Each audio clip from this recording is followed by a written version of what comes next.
दिल्ली समर्पण टाइम्स, हम खबरों के साथ जागरूकता भी फैलाते हैं। भगवान बिरसा मुंडा की 150वीं जयंती पर पीएम मोदी बिहार के जमुई में जनजातीय गौरव दिवस समारोह में हुए शामिल। पीएम ने जनजाति समाज को दी कई सौगातें। आदिवासी समाज के योगदान को इतिहास में वो स्थान नहीं दिया गया जिसका मेरा आदिवासी समाज हकदार था। आदिवासी समाज वो है जिसने राजकुमार राम को भगवान राम बनाया। आदिवासी समाज वो है जिसने भारत की संस्कृति और आजादी की रक्षा के लिए सैकड़ों वर्षों की लड़ाई को नेतृत्व दिया। असम के मुख्यमंत्री हिमंता बिश्वा ने एक समारोह में कट्टरपंथियों के उड़ा दिए होश। बीजेपी का सरकार बनेगा, हिंदू पर्वों को लेकर दी चेतावनी। हिम्मत करके देखो, रामनवमी का प्रोसेशन बंद करने का, मां का मूर्ति का विसर्जन बंद करने का अब हिम्मत दिखा के देखो, समझ जाएगा ये हम लोगों भी मां का दूध पीते हुए बड़ा हुआ हूँ। यूपी के झांसी स्थित मेडिकल कॉलेज और अस्पताल में लगी आग। 10 नवजात बच्चों की मौत, 16 बच्चे घायल। दिल्ली नगर निगम पर आम आदमी पार्टी का कब्जा। महेश खिंची बने दिल्ली के नए मेयर। प्रेस दिवस पर दिल्ली समर्पण टाइम के संपादक राजेंद्र खर्रा को किया गया सम्मानित। हरियाणा पत्रकार संघ की जिला झज्जर इकाई के तत्वाधान में राष्ट्रीय प्रेस दिवस पर झज्जर के शहीद रमेश कुमार राजकीय मॉडल संस्कृति वरिष्ठ माध्यमिक विद्यालय के स्वामी विवेकानंद सभागार में वर्तमान दौर में पत्रकारों के समक्ष चुनौतियां विषय पर संगोष्ठी का आयोजन किया गया। कार्यक्रम में मुख्य अतिथि झज्जर के जिला जनसंपर्क अधिकारी सतीश कुमार थे। कार्यक्रम की अध्यक्षता हरियाणा पत्रकार संघ के राष्ट्रीय अध्यक्ष केबी पंडित ने की। कार्यक्रम का संचालन करते हुए डॉक्टर प्रवीण खुराना ने पत्रकारों की चुनौतियों पर प्रकाश डाला। हर दिवस किसी न किसी प्रयोजन से ही मनाया जाता है, पर मैं तो ये मानता हूं कि हर दिन प्रेस का दिवस होता है, क्योंकि उनके लिए कोई छुट्टी होती ही नहीं है।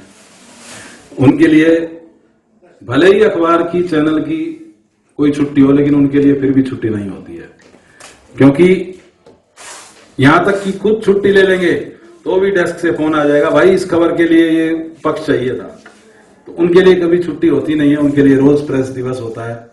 कर्तव्य सबसे महान होता है और कर्तव्य से ही आप अपने जीवन की दशा और दिशा दोनों बदल सकते हैं। जिला जनसंपर्क अधिकारी सतीश कुमार ने प्रेस दिवस का महत्व समझाते हुए कहा कि देश की आजादी के बाद जनता व पत्रकार के बीच किसी भी प्रकार के मतभेद को सुलझाने व आपस में समन्वय बनाने के लिए भारतीय प्रेस परिषद का गठन 16 नवंबर 1966 में किया गया, जिससे पत्रकारों के अधिकार व कर्तव्य का पालन किया जा सके। साथ ही क्यों मनाते हैं हम 16 नवंबर को ही क्यों मनाते हैं? डॉक्टर साहब ने बताया कोई ऐसी ज्ञान की बात होनी चाहिए जो हमें पता चले। आज के दिन भारतीय प्रेस परिषद का गठन किया गया था एक्ट ऑफ पार्लियामेंट के तहत, और भारतीय प्रेस परिषद ने आज 16 नवंबर से अपना कार्य शुरू किया था। भारतीय प्रेस परिषद है, उसका मुख्य कार्य है पत्रकारिता, जो प्रेस है, प्रेस की स्वतंत्रता, आजादी रहे, स्वतंत्रता रहे, उसका आचरण ठीक रहे और पत्रकारिता में नैतिक मूल्य बने रहे। कि जब प्रेस अपने रास्ते से भटकती है या पत्रकार को रास्ते से भटकता है, तो राष्ट्रीय प्रेस परिषद का कार्य है कि वो हमें सही रास्ते पर, सही मार्ग पर रखे, और जो हमारा दायित्व है देश के विकास की बात हो, देश को आगे बढ़ाने की बात हो, हर व्यक्ति तक सूचना पहुंचे, वो दायित्व हो, प्रेस उसको निर्भरता से हमारे पास पहुंचाती रहे, जन जन तक पहुंचाती रहे। पर दुख की बात है कि कई बार हम अपने रास्ते से भटक जाते हैं। क्यों? आजादी से पहले जो पत्रकारिता थी वो एक मिशन के रूप में थी, हमारा सबका उद्देश्य एक था देश को आजाद करवाएं। उसके बाद 1965 तक हमें जरूरत नहीं पड़ी कि पत्रकारिता में के लिए कोई नियमावली बनाए, कोई ऐसी संस्था बनाए, इसको रेगुलेट करना पड़े। लेकिन धीरे धीरे ऐसी परिस्थितियां हो रही कि सरकार ने राष्ट्रीय प्रेस परिषद का जो अध्यक्ष है वो सुप्रीम कोर्ट उसका अध्यक्ष होता है। फिलहाल उस पर मैडम न्यायमूर्ति रंजना देसाई है जो राष्ट्रीय प्रेस परिषद के अध्यक्ष है, और उसके 28 सदस्य होते हैं। ये 28 सदस्य भी बहुत ही विभिन्न क्षेत्रों से प्रमुख लोग होते हैं। उनमें 6 संपादक महोदय होते हैं, राष्ट्रीय अखबारों के 6 या 7 पत्रकार होते हैं। उसमें इसका जो सुप्रीम कोर्ट बार एसोसिएशन है उसके सदस्य होते हैं, 3 सांसद लोकसभा से होते हैं, 2 सांसद राज्यसभा से होते हैं, और कुछ अन्य क्षेत्रों से भी प्रमुख व्यक्तियों को लिया जाता है, जो 28 व्यक्ति अपने अपने क्षेत्र के दिग्गज होते हैं, ताकि कोई भी बात आए राष्ट्रीय प्रेस की स्वतंत्रता की, आजादी की, वो सर्वोच्च बॉडी निष्पक्षता के साथ बिना किसी दबाव में सही और उचित निर्णय ले सके, ताकि हमारे जो प्रेस को जो चौथा स्तंभ माना गया है लोकतंत्र का, वो अपना सही निर्वहन कर सके देश के निर्माण में। ये इसका उद्देश्य है राष्ट्रीय प्रेस दिवस का मनाने का 16 नवंबर को। हरियाणा सरकार द्वारा पत्रकारों के लिए विभिन्न योजनाएं बनाई गई है। हमारे विभाग का प्रयास है कि उन योजनाओं का लाभ पत्रकारों तक पहुंचे। हितों के लिए 60 वर्ष से अधिक है उनकी पेंशन की सुविधा दी गई है। साथ में ही जो कैशलेस की सेवा है वो भी शायद जल्दी अगले महीने से शुरू हो जाएगी। मैं सुबह भी चंडीगढ़ बात की थी, क्यों उसका हो चुका है लगभग फाइनल स्टेज में सर। जो कैशलेस पत्रकारों के लिए है मान्यता प्राप्त के लिए, वो भी शायद हो जाएगी इसी महीने या अगले महीने से हो जाएगी सर। और सर ने कहा था कि हम मिलते रहते हैं सर। मैं यहाँ अपने आपका अधिकारी नहीं मानता कि मैं झज्जर जिले से हूँ, और हम बैठे रहते साथ साथ। हमारे विचारों का आदान प्रदान हमेशा डॉक्टर साहब के साथ मार्गदर्शन में रहता है, पुण्य साहब के मार्गदर्शन में हमारा रहता है, और हम एक टीम वर्क के रूप में काम करते हैं झज्जर जिले की भलाई के लिए, विकास के लिए सर। आपने सभी ने समय दिया, और विशेष रूप से चैन से गोरिया जी और सुरेश चौधरी जी राठी साहब, इन्होंने अच्छे अंदर आयोजन किया, एक परंपरा शुरू की।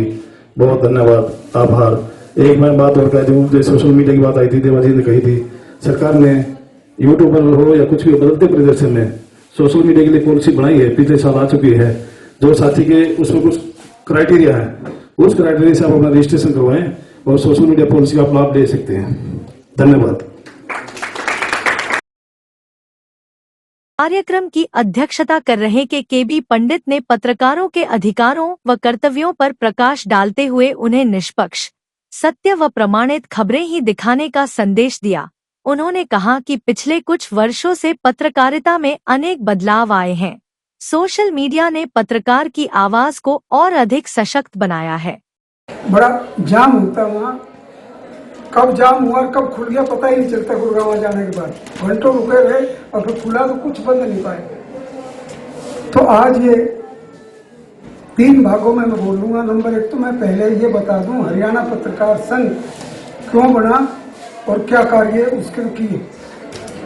हरियाणा पत्रकार संघ आदरणीय प्रभाष जोशी जी हिंदी के और जनसत्ता के संपादक है, उनकी प्रेरणा से यह संगठन बना।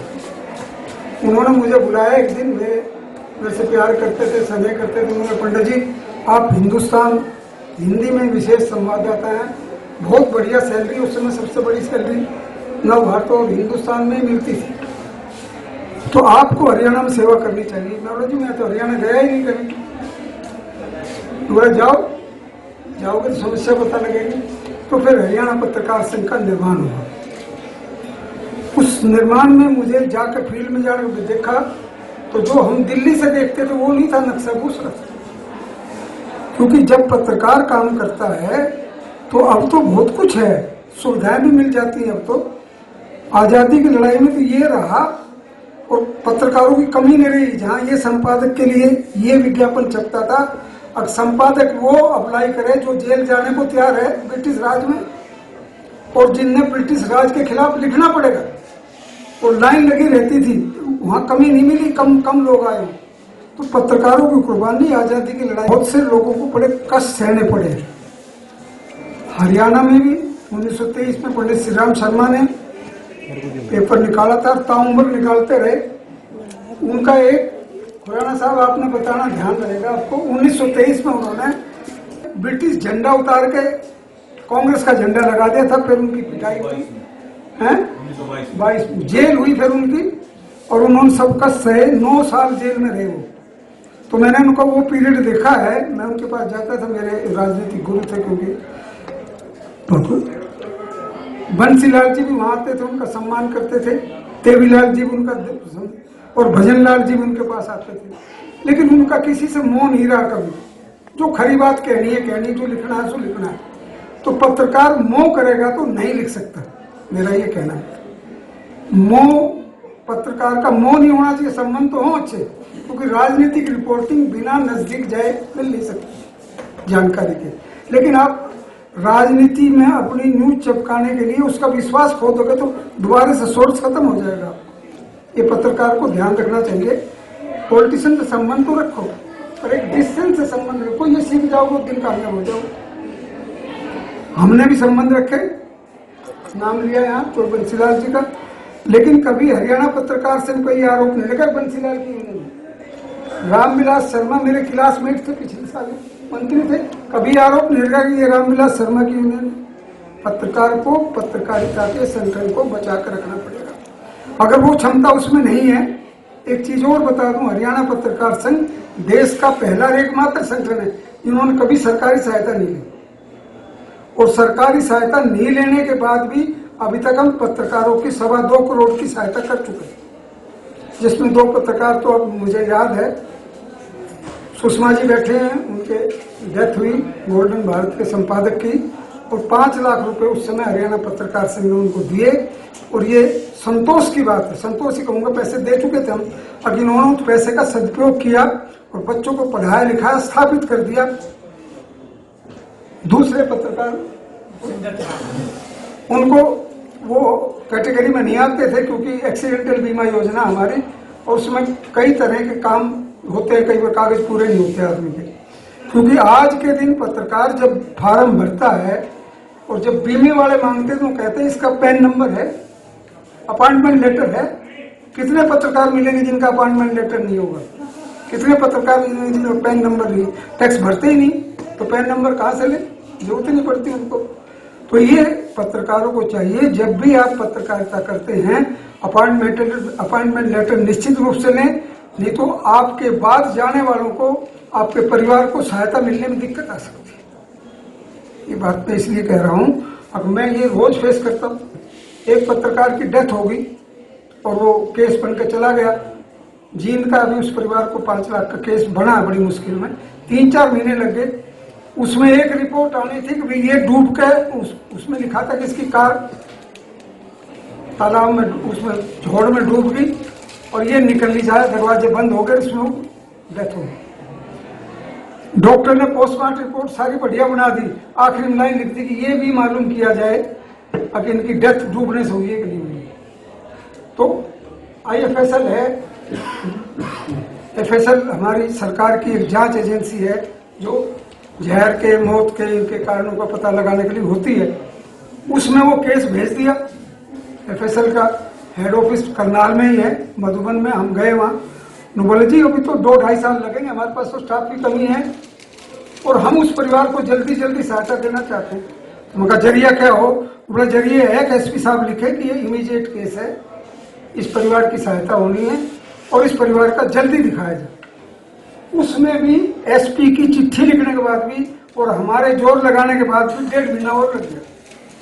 और जिस परिवार की सहायता नहीं उसको पूछो क्या मैं, हम उनको आश्वासन दें आपकी सहायता मिलेगी, नहीं मिले तो जब आदमी सड़क पे होता है, जब आदमी का बेसहारा होता है, बेसहारा का सहारा बनना बहुत बड़ी बात।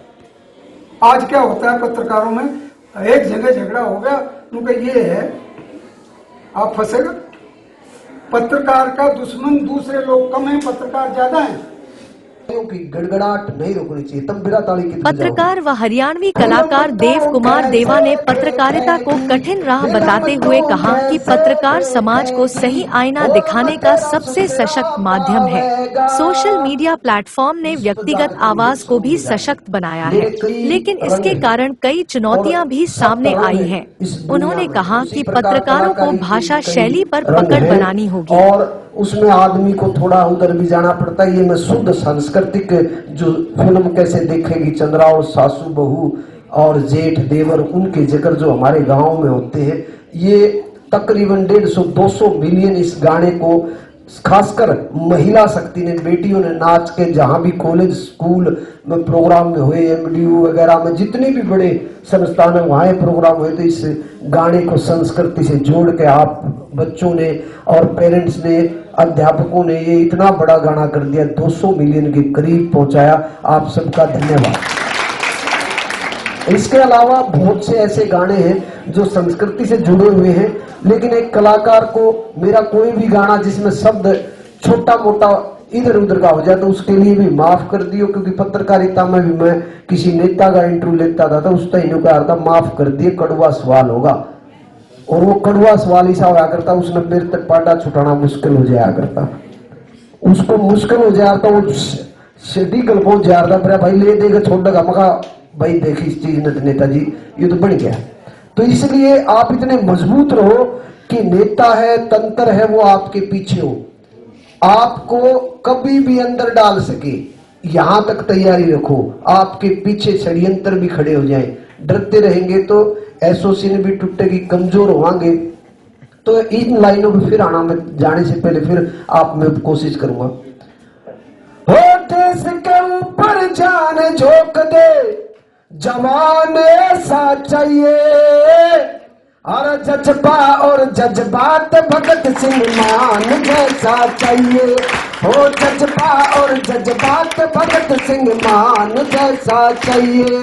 बहुत बहुत धन्यवाद, क्योंकि ये सभा ऐसी है, इस सभा में उस तरीके के गीत नहीं गा सकता, संस्कृति से जुड़े हुए गीत, और सभी पत्रकार साहिबान का, DPRO साहब का, और जितने मेरे छोटे बड़े भाई और ये छोटी छोटी मूर्तियां यहाँ जो पत्रकारिता जैसे इस विषय पे बैठ के यहाँ ज्ञान ले रहे हैं, वो दो बहन जो यहाँ बोलने की हिम्मत जुटाई, उन सबको बहुत बहुत धन्यवाद। आप सबका बहुत बहुत धन्यवाद। वरिष्ठ पत्रकार उदय भान पुनिया ने कहा कि आज पत्रकारिता को अपने नए लक्ष्य तय करने होंगे। पत्रकारिता का मकसद लोकतंत्र की मजबूती से जुड़ा है। उन्होंने आम आदमी से जुड़ी समस्याओं को प्रमुखता से उठाने की बात कही।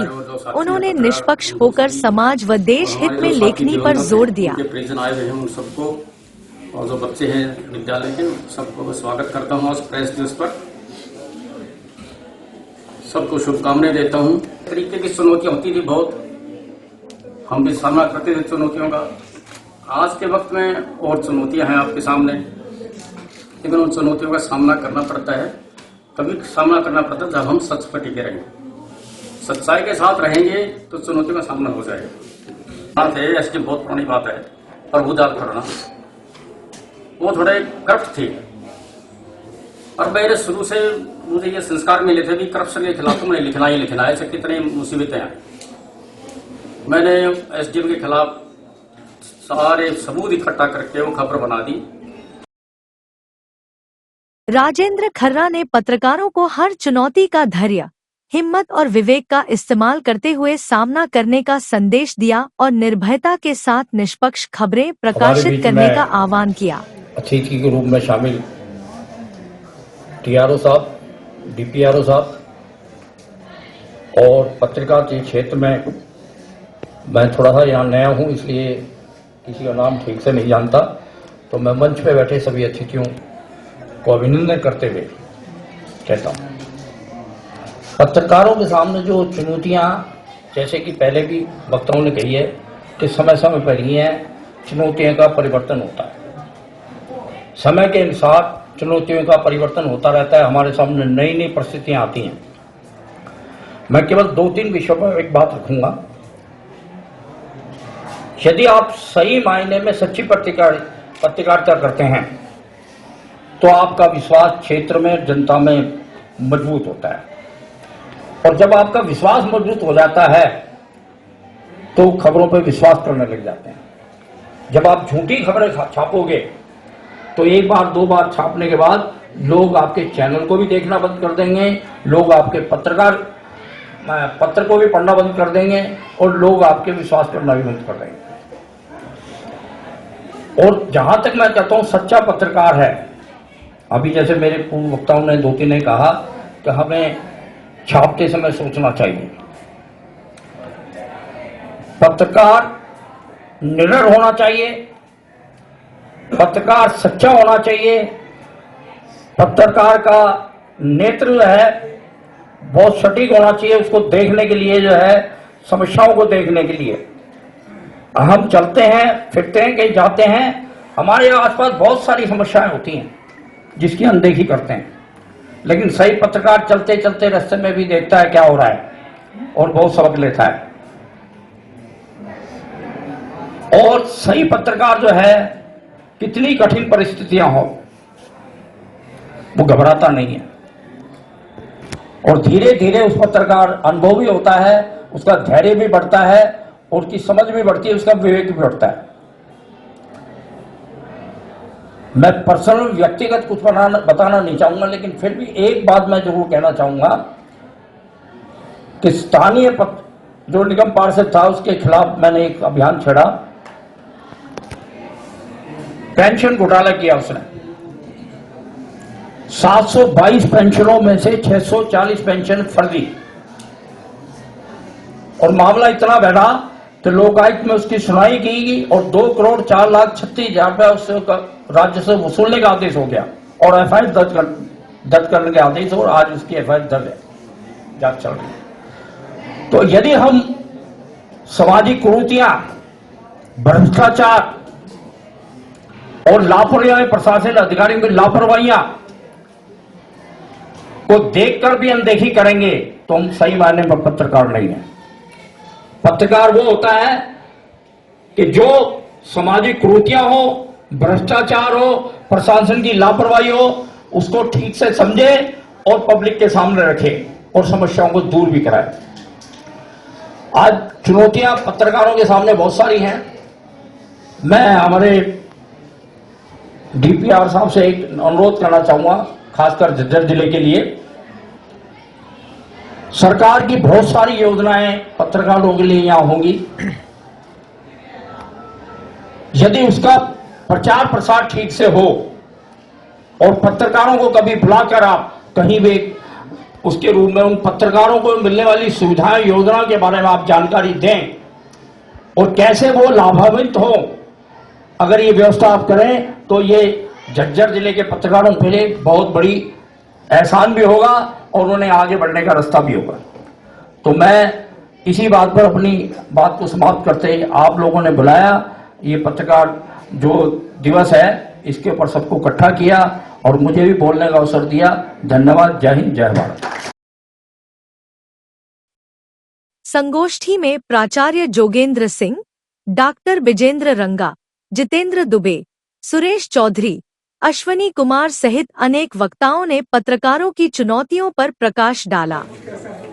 संगोष्ठी में अहम भूमिका निभाने वाले अमरवीर के संपादक चैनसुख गुरहिया ने कार्यक्रम में आए सभी पत्रकार बंधुओं का स्वागत करते हुए उनका कार्यक्रम में पधारने के लिए आभार प्रकट किया। समारोह में उपस्थित पत्रकार राजेंद्र खर्रा, रवि हसीजा, दिनेश शर्मा, वीरेंद्र राठी, विकास शर्मा, ललित गोठवाल, सतेंद्र, अनूप सैनी, विक्की जाखड़, ओमकार नाथ, गोविंद थराण, बलराज सिंगल को भ्रष्टाचार व क्षेत्रीय समस्याओं पर निर्भीकता से पत्रकारिता करने के लिए सम्मानित किया गया। हम पत्रकारों को संदेश देना चाहते हैं, पत्रकारों को चुनौती तो हर समय रही है, लेकिन चुनौती का डट के मुकाबला करें, आत्मविश्वास पैदा करें लेकिन समाज के प्रति जो हमारी जिम्मेवारी है उसको पूरा करें और राष्ट्र की सेवा करें, यही मेरा संदेश। आज के संदर्भ में जो पत्रकार के सामने जो चुनौतियां हैं उसमें प्रशासन का किस तरह से सहयोग किया जा रहा है? वर्तमान हरियाणा सरकार प्रशासन पत्रकार के हितों को लेकर पूरी तरह सजग है, सतर्क है और हमेशा प्रयास रहता है कि पत्रकारों को सभी सुविधाएं समय पर मिले और सही समय पर मिले, सही तरीके से मिले। इस अवसर पर झज्जर जिले के दिवंगत पत्रकारों के परिजनों जगत प्रकाश वर्मा, श्रीमती सुषमा सैनी, श्रीमती रेखा थराण को सम्मानित किया गया।